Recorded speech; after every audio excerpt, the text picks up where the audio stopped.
A alma nos animais. Ernesto Bozano. Parte 4. Terceira categoria: animal e homem percebem alucinações telepáticas coletivamente. Esta categoria é o complemento necessário da anterior e serve para sustentar a hipótese de que os casos analisados na série precedente são realmente telepáticos. De fato, se nos casos da segunda categoria somente os animais eram os percipientes, neste que vamos expor agora as percepções animais são compartilhadas pelo homem, e nestas condições, as últimas são confirmadas pelas primeiras. No entanto, é preciso acrescentar que, se o caráter coletivo destas manifestações testemunha que, com efeito, elas têm uma origem telepática, não se pode provar, no entanto, que o homem e o animal tiveram as mesmas percepções. Podemos tão somente supô-lo, racionalmente, através da atitude dos animais ao longo dos inúmeros episódios. Objetariam talvez que as percepções animais dessa natureza podem acontecer através de uma transmissão para a mente do animal de uma alucinação que teria acontecido na mente da pessoa presente. Porém, tal objeção é recusada pelo fato de que em inúmeros casos o primeiro percipiente não foi o homem, mas sim o animal. Caso 27. Auditivo visual coletivo, com sensação bastante forte de vento frio. Eu extraí este caso do Ellen Connu, de Camille Flammarion, páginas 166, 167. A senhora Marie de Tilly, doutora em medicina, residente em Saint-Junien, França, escreveu: uma de minhas amigas de estudo, sou doutora, tinha ido para a Índia como médica missionária. Perdemos contato, como acontecia sempre, mas nunca deixamos de nos gostar. Certa manhã, na noite do dia 28 para o dia 29 de outubro, estava então em Lausanne, Suíça. Fui acordada antes das 6 horas por batidinhas na minha porta. Meu quarto dava para um corredor que desembocava na escada do andar. Deixei a minha porta entreaberta para permitir que um grande gato branco que eu tinha na época fosse à caça durante a noite. A casa estava repleta de ratos. As batidas se repetiam. A campainha da noite não tinha tocado e tampouco tinha eu ouvido alguém subir pelas escadas.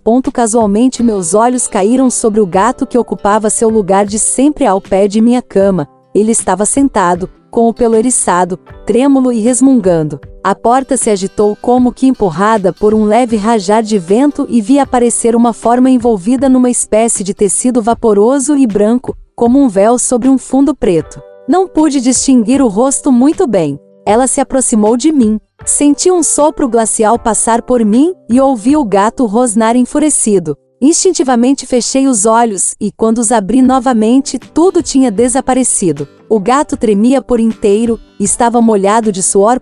Confesso que não pensei em minha amiga que estava na Índia, mas em outra pessoa. Aproximadamente 15 dias depois, soube da morte de minha amiga, na noite do dia 29 para o dia 30 de outubro de 1890, em Srinagar, Caxemira. Soube mais tarde que ela tinha sucumbido por causa de uma peritonite. Neste caso, o fato de o receptor não ter conseguido perceber o rosto do fantasma nos impede de afirmar que o fantasma tenha sido identificado como sendo a amiga da percipiente, morta naquele dia, na mesma hora. Todavia, a simples coincidência já constitui uma boa hipótese no sentido das conclusões da doutora de Tilly. De qualquer maneira, isto não diz respeito ao assunto do qual tratamos neste momento, ou seja, o da percepção coletiva de manifestações paranormais pelos homens e pelos animais. Ora, sob esta perspectiva, é preciso destacar que, se o gato em questão se mostrou assustado a ponto de ser acometido por tremedeiras e por uma transpiração abundante, isto mostra que ele teve, por sua vez, a visão de algo anormal o bastante para se assustar. O que poderia ser esta coisa, a não ser a formação espectral percebida por sua dona?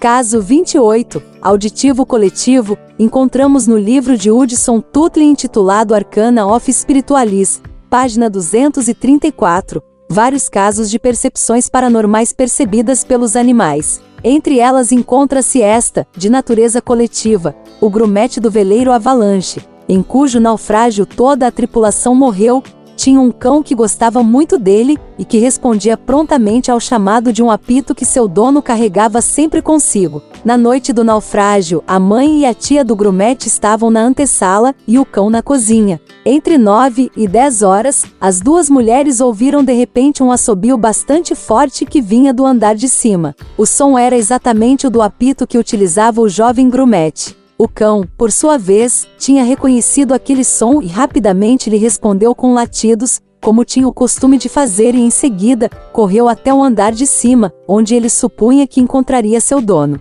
Se o cachorro do pobre grumete tinha corrido até o andar de cima, e se naquele momento as duas mulheres tinham escutado o assobio alucinatório do apito familiar, tudo leva a crer, logicamente, que o cão tenha escutado o mesmo assobio.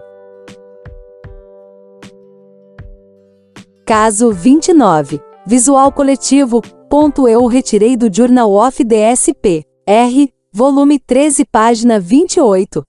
O eminente mitólogo e sociólogo Andrew Lang comunica o seguinte fato, observado por sua sobrinha. Ela lhe escreveu a esse respeito. Selfield, Avic, 8 de agosto de 1906. Cheguei a estas terras em 4 de agosto. Na segunda-feira, dia 6, estava no Monte Pen, onde, pela primeira vez, vi um fantasma. Estava acompanhada do meu velho cão Tur, que subia a montanha lentamente, parando com frequência por causa das curtas pernas de meu companheiro e de sua respiração ainda mais lenta, mais ainda porque as raízes e as mudas eram espessas e resistentes. Fizemos uma nova pausa no local onde o Monte Pen erige bruscamente seu cume imponente. Sentei-me de costas para a barreira, tendo diante de mim a montanha rochosa, enquanto Turk estava sentado, ofegante, aos meus pés. De repente, vi aproximar-se de mim minha amiga doutora H., com quem tinha feito uma viagem pela América em maio de 1905. Ela estava de saia curta azul, com um corcelete de algodão branco, sem chapéu e com uma muleta na mão. Quando ela estava bem perto de mim, notei uma mecha de cabelo que lhe caía sobre o rosto. Soube 15 anos antes que ela tinha voltado da América para a Inglaterra, de onde teria de partir novamente no dia 12 de setembro para visitar seus pais em Corval, porém, não sabia quando ela voltaria. Fiquei bastante surpresa ao encontrá-la naquele lugar onde, por um instante, não pude me mover nem murmurar uma palavra, mas Turk me fez voltar a mim, resmungando contra a nova visita. Então, eu me levantei de uma só vez exclamando, "Você por aqui, doutor H?" Ao ouvir essas palavras, a doutora se virou e me olhou. Em seguida, ela continuou tranquilamente a descer pela trilha que eu acabava de subir. Surpresa com sua atitude, pois estava certa de que ela tinha me visto, eu a segui com a intenção de pará-la. Esperando, Turk não parou de resmungar e de latir, mas sem se distanciar de mim, enquanto que normalmente ele se joga latindo nas pessoas e nos cães que lhe são desconhecidos. Notei que o pelo de suas costas estava eriçado e que seu rabo estava arcado como um gancho. Quando alcancei a doutora e ia estender o braço para colocá-lo sobre seus ombros, um inseto enorme zumbindo se enfiou entre nós, voando através de seu corpo. Depois disto, vi a doutora desaparecer. É claro que fiquei surpresa e consternada. Até aquele momento, não tinha a mínima ideia de que não se tratava de minha amiga em carne e osso. Sem Turk, eu teria duvidado dos meus sentidos, mas naquelas condições, não restava nenhuma dúvida, já que o cão tinha incontestavelmente se mostrado irritado e resmungava contra alguém. Juro a vocês que gozo de uma boa saúde, que nunca me senti tão bem, que há 1 ano bebo só água. Não posso precisar o minuto em que vi a aparição. Mas como assim que me sentei eram 18 horas e 05 minutos, deduzi que deviam ser 18 horas e 15 minutos, talvez 1 ou 2 minutos depois, quando eu a vi desaparecer. Peguei imediatamente meu lápis e anotei o fato estranho no envelope que tinha em minha mochila. Assim que cheguei em casa, ditei o relato detalhadamente. Obviamente, escrevi ontem mesmo à doutora perguntando-lhe o que ela fazia no dia e na hora em que ela me apareceu. Assim que tiver uma resposta, eu a informarei para vocês. Uma carta sucessiva da sobrinha do professor Lang ao seu tio continha a passagem seguinte. Encontrei-me com a doutora H. Ela me disse que no dia e na hora indicada, ela descia a colina do Tintagel, vestida exatamente tal como eu a descrevi, com uma roupa de banho a mais em seu braço que não vi de jeito nenhum, a irmã da doutora H escreve. No dia 6 de outubro de 1906, por volta das 18 horas, a doutora H descia a colina do Tintagel após ter se banhado. Ela estava com uma saia azul, sem chapéu, e tinha em seu braço uma roupa de banho. MH, como podemos ver, no caso exposto, trata-se da aparição de uma pessoa viva que foi percebida coletivamente por um cão e por sua dona. Se a autenticidade da aparição não pode ser posta em dúvida, em contrapartida as modalidades dessa manifestação se afastam da regra que rege as aparições desse tipo, visto que, geralmente, o agente se encontra em condições excepcionais sob o ponto de vista emocional, enquanto que no caso em questão não me parece que seja assim. De qualquer forma, é provável que a doutora H, naquele momento, tenha voltado seu pensamento para sua amiga ausente, com a qual ela deveria se encontrar alguns dias depois. Do ponto de vista que nos interessa, sublinho que a aparição foi vista simultaneamente pelo animal e por sua dona, a atitude do cão, que resmungava e latia contra a pessoa que estava lá, mas que não ousava se afastar das saias protetoras de sua dona, mostra que ele se dava conta de que estava diante de uma manifestação fantasmagórica, enquanto que sua dona pensava absolutamente estar diante de sua amiga em carne e osso. Aí está uma razão a mais para contradizer a hipótese da transmissão de pensamento do homem para o animal. Caso 30. Visual com anterioridade do animal em relação ao homem. Este caso foi publicado pela revista Light, 1907, página 225. O Sr. J. W. Bowden, um conhecido autor espiritualista, narra o fato que aconteceu com uma família conhecida. Um de meus amigos, residente em Kensington, estava doente há muito tempo, e numa noite de domingo do verão passado outro amigo meu e sua mulher foram visitá-lo de carruagem. Quando chegaram perto de uma ponte da estrada de ferro não muito longe da casa do doente, o cavalo começou a se esquivar e não quis continuar seu caminho. Ele parecia invadido por um súbito terror, tremia, recuava e empinava, assustando bastante as pessoas que se encontravam no veículo. Num determinado momento, a dama se levantou para entender o que se passava, e foi grande seu espanto ao ver que, diante do cavalo, de braços abertos estava o amigo doente que eles iam visitar. Foi tamanho seu susto que ela caiu desmaiada em cima de seus primos no veículo.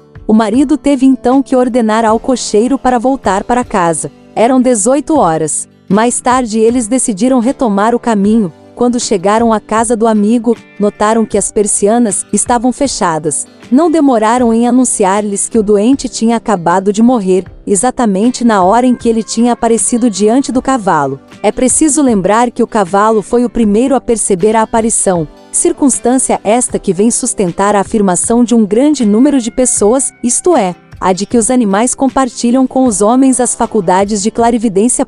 De fato, nos casos em que o animal é o primeiro a perceber uma aparição telepática, não existem hipóteses racionais que possam se opor àquela em que se considera serem os animais dotados de faculdades paranormais iguais às do homem. Essa consideração levanta problemas psicológicos e filosóficos de fundamental relevância.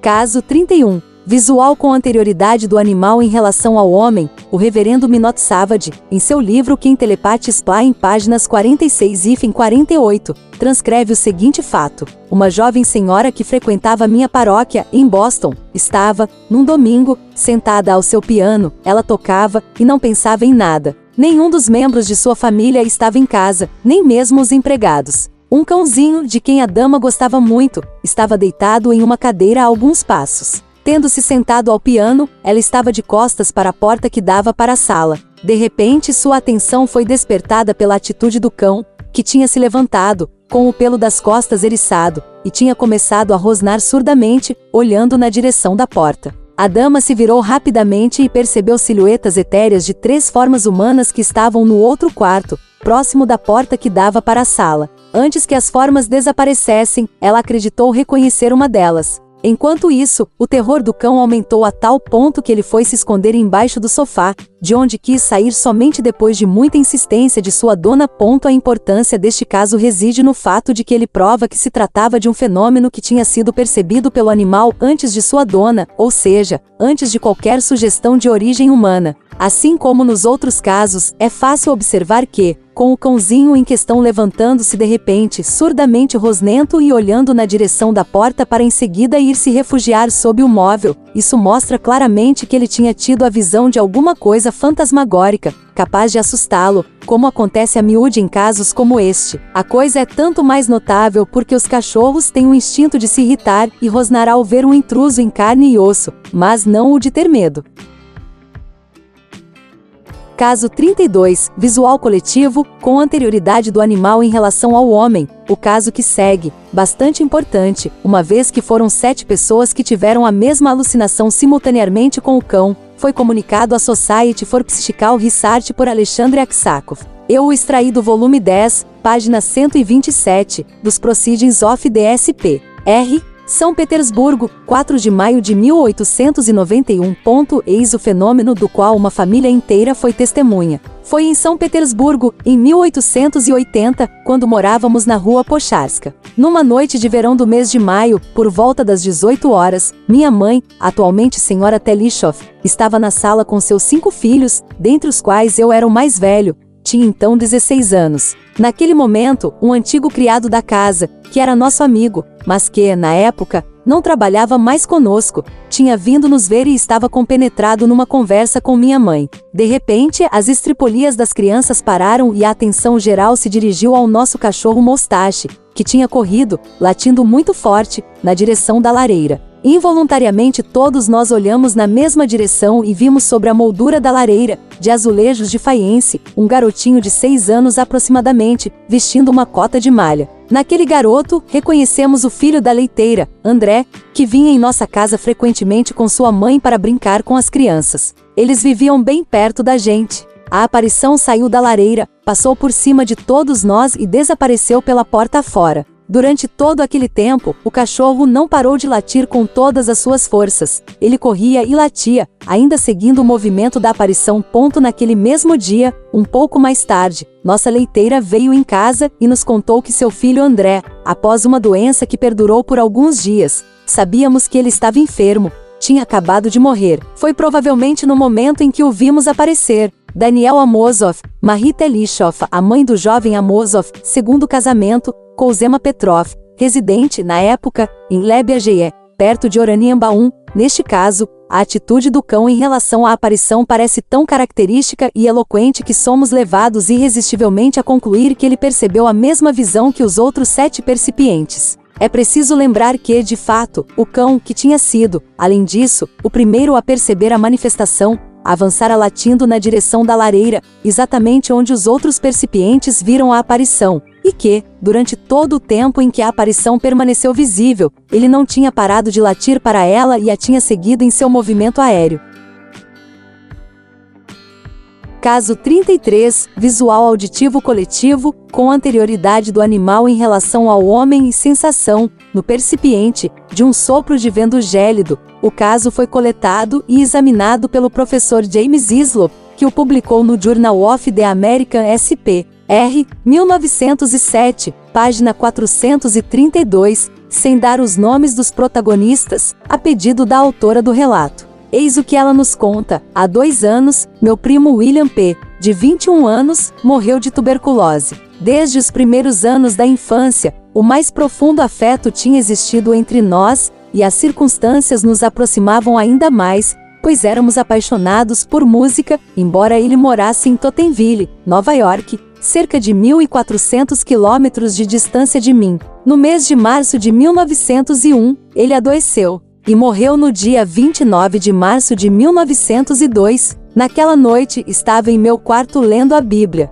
Estava sozinha com meu filho de 4 anos adormecido em seu berço e com meu cãozinho preferido. O quarto dava para um escritório de trabalho, cuja porta estava fechada somente por uma portinhola de cor azul. Lia com atenção e sem ser incomodada por algum tempo, mas, Num determinado momento, ouvi passos pesados no escritório. Alguns instantes depois, um sopro de vento frio abriu as portas, gelando meu rosto. O cão levantou a cabeça, olhou naquela direção e foi ganindo se enfiar embaixo de uma cadeira. Quanto a mim, olhei e percebi, entre as portas, o vulto de meu primo, alto e reto, tal como ele era antes de sua enfermidade, com os braços esticados e com um sorriso angelical nos lábios. Parei para olhá-lo, como que petrificada, durante poucos minutos, e o vi desaparecer quando o pêndulo marcava 21 horas. Ao mesmo tempo, ouvi bater na porta de casa. Era um telegrama que anunciava: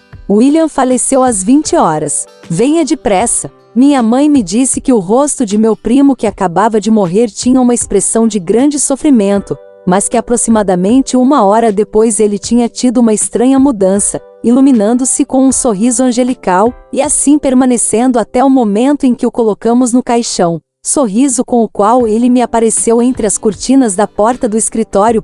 Se este relato for publicado, queiram por gentileza omitir os nomes, pois meus familiares consideram minha visão fruto de uma excitação nervosa. Senhora HLB. O professor Islop escreveu ao marido da senhora HLB, que é médico. Ele respondeu confirmando os fatos dessa maneira. Respondendo às perguntas que o senhor fez em sua carta do dia 22 de maio, declaro que as duas notáveis experiências relatadas por minha mulher aconteceram exatamente da forma como ela nos conta. O segundo fato relacionado com a morte de um de nossos primos não é menos presente em minha memória do que o primeiro. Ele aconteceu antes da mensagem telegráfica que nos anunciava o falecimento. Minha mulher contou imediatamente o fato à sua criada, que está atualmente na Filadélfia, e ao Sr. J. H.S., residente aqui. Não sei como explicar teoricamente os fatos referidos. Dr. MLB. Ainda neste caso, o primeiro receptor foi o cão.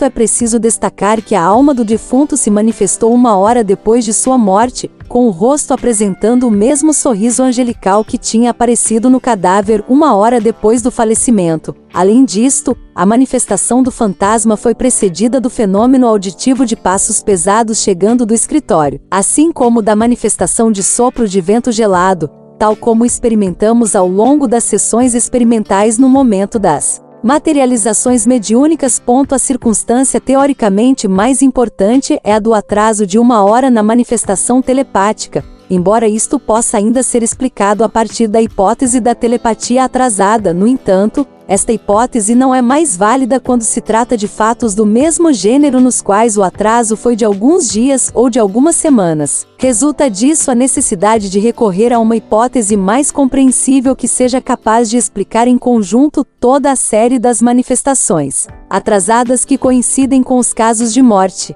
Ora, isto não pode ser feito sem inserir estas manifestações na categoria das aparições dos defuntos, e não na das aparições dos vivos, como se teve o costume de fazer até agora. Isto só está adiantado, verdade seja dita, de maneira geral, admitindo a possibilidade de exceções à regra no caso de atrasos pequenos, conforme condições especiais. Caso 34, visual coletivo, com anterioridade do animal em relação ao homem. O professor Andrew Lang comunica à Society for Psychical Research, Journal, volume 14, página 70, o episódio abaixo, presente numa carta a ele endereçada e escrita por uma amiga, 22, York Mansions. Bater-se a Parque, SW 10 de fevereiro de 1909.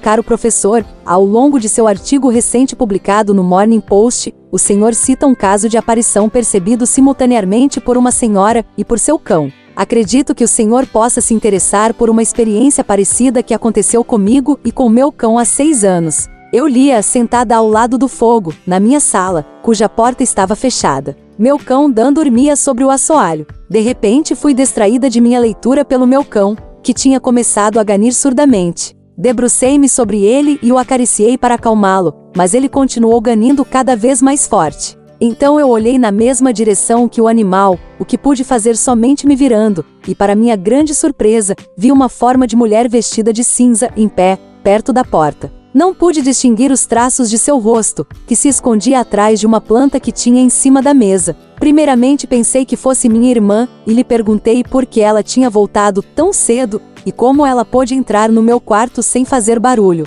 Mas não demorei a me lembrar de que, estando sozinha, tinha trancado a porta da casa. Então me levantei de supetão, assustada, enquanto Dan se lançava latindo contra a intrusa, que desapareceu rapidamente, embora a porta do salão estivesse fechada. O cão apresentava todos os sintomas de raiva e de pavor, os olhos luziam, mas a cabeça estava abaixada e o pelo eriçado ao longo de sua coluna vertebral. Ele parecia convencido de ter visto uma pessoa real, já que, quando eu abri, ele se lançou latindo furiosamente e assim desceu as escadas, para em seguida subir, procurando sem parar a intrusa, que obviamente não conseguimos encontrar. Estava sozinha em casa e senti um alívio quando, pouco tempo depois, a campainha tocou e era minha irmã. Não tenho nenhuma teoria a propor para explicar este fato. Aliás, foi-me impossível relacionar a visão do fantasma com os acontecimentos que se produziram antes ou depois disso. Mas estou absolutamente certa do que vimos, o cachorro e eu, embora não haja nenhum outro testemunho para sustentar meu relato. Obviamente, contei imediatamente o acontecimento à minha irmã. Senhora Emma L. Darton. Detalhes complementares sobre este caso podem ser encontrados no volume supracitado do Journal of the S.P.R. O Sr. Andrew Lang supõe que, nesta circunstância, trata-se provavelmente de um caso de telepatia prevendo uma chegada, ou seja, a irmã da Sra. Darton, disposta a voltar, tinha pensado intensivamente em alguma coisa relacionada ao seu ambiente doméstico, determinando assim a projeção telepática de seu fantasma no lugar em questão. Estas manifestações telepáticas acontecem realmente e a Sociedade Inglesa de Pesquisas Psíquicas coletou um grande número delas. Todavia, acredito que seja pouco provável aplicá-la ao caso que examinamos, pois não me parece que o cão teria avançado furiosamente em uma pessoa da família. Eliminada essa hipótese, não seria de forma alguma fácil encontrar a gênese do fantasma que apareceu ao mesmo tempo para a dama e para o cão, exceto se o considerarmos como um caso de assombração. Em todo caso, solução do problema não poderia nos interessar no momento, basta notarmos que, também neste exemplo, o cão foi o primeiro percipiente. Omito 13 casos análogos, para os quais remeto o leitor aos livros e às publicações seguintes. Item caso 35. Auditivo coletivo assombração, Proceedings of the S.P.R. Volume 5, página 307. Item caso 36. Auditivo coletivo assombração, idem, volume 5, página 308, item caso 37. Visual auditivo, idem, volume 5, página 453, item caso 38. Visual coletivo, idem, volume 10, página 327, item caso 39. Visual coletivo, Camille Flammarion, Ellen Connu, página 104, item caso 40. Visual, Phantasms of the Living, volume 2. Página 149, item caso 41, visual, idem, volume 2. Página 245, item caso 42, visual, idem, volume 2. Página 458, item caso 43, visual, idem, volume 2. Página 510, item caso 44, visual coletivo, com anterioridade do animal em relação ao homem, Journal of Proceedings of the S.P.R., volume 4. Página 53, item caso 45, visual coletivo, American Proceedings of the S.P.R., página 144, item caso 46, auditivo coletivo, com anterioridade do animal em relação ao homem e idem, página 145, item caso 47, visual auditivo coletivo, com anterioridade do animal em relação ao homem, idem, página 146.